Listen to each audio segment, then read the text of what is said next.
Pieces current news में आज का हमारा विषय है तेलंगाना में मिले सातवाहन वर्ष से संबंधित प्राचीन अभिलेख। सबसे पहले देख लेते हैं पूरे एपिसोड में किन किन मुद्दों पर बात करेंगे। सबसे पहले जानेंगे चर्चा में क्यों, फिर जानेंगे सातवाहन राजवंश के बारे में, साथ ही इसके प्रमुख शासकों के बारे में, और अंत में देखेंगे एक अभ्यास प्रश्न को।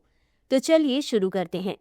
भारतीय पुरातत्व सर्वेक्षण ने तेलंगाना के पेदपल्ली में सातवाहन वर्ष से संबंधित 11 प्राचीन अभिलेखों का दस्तावेजीकरण किया है। बता दें कि ब्राह्मी लिपि और प्राकृतिक भाषा में रचित ये अभिलेख 1 ईसा पूर्व से 6ठी ईस्वी के सातवाहन युग और प्रारंभिक दक्कन की राजनीति और संस्कृति की जानकारी का महत्वपूर्ण स्रोत हैं। इन अभिलेखों से तेलंगाना का 16 महाजनपदों में से एक अस्माका का हिस्सा होने की पुष्टि हुई है तथा इसकी ऐतिहासिक भूमिका और प्रमुख राजवंशों के साथ प्रारंभिक संबंधों का इसमें विवरण शामिल है। अब जान लेते हैं सातवाहन राजवंश के बारे में।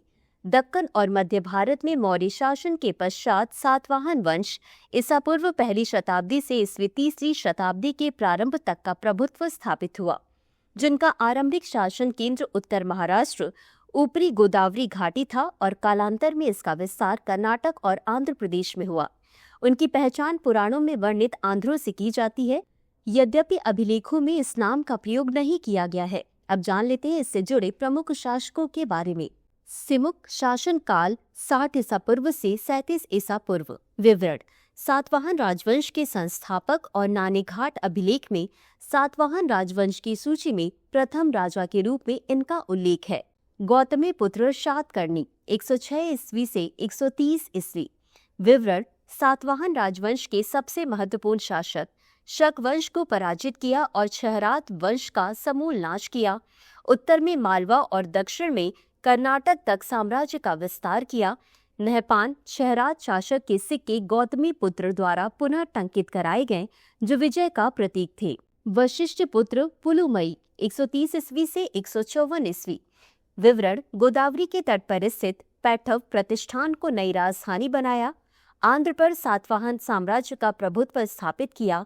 रुद्रदामन और सातवाहन वंश में अनेक युद्ध हुए, लेकिन इस संघर्ष को रोकने के लिए राजा पुलमावी के पुत्र वशिष्ठ पुत्र शातकर्णी ने रुद्रदामन की पुत्री से विवाह किया। यज्ञ श्री सातकर्णी 165 से 194 ईस्वी। विवरण। उत्तर कोंकण और मालवा के क्षेत्रों पर पुनः प्रभुत्व स्थापित किया। व्यापार और नौवहन के संरक्षक उनके सिक्कों पर जहाजों का अंकन है। इनके शासनकाल में समुद्री व्यापार शीर्ष पर था। अंत में देख लेते हैं आज के अभ्यास प्रश्न को। सातवाहन वंश के किस शासक ने गोदावरी के तट पर स्थित पैठण या प्रतिष्ठान को नई राजधानी बनाया? ए सिमुक, बी गौतमी पुत्र शातकर्णी, सी वशिष्ठ पुत्र पुलुमई, डी यज्ञश्री सातकर्णी। इस प्रश्न का उत्तर कमेंट बॉक्स में जरूर दें। अभी के लिए बस इतना ही। धन्यवाद। डियर व्यूअर्स, अपने एग्जाम की तैयारी को और बेहतर करने के लिए हमारे चैनल को लाइक, शेयर और सब्सक्राइब करना न भूलें।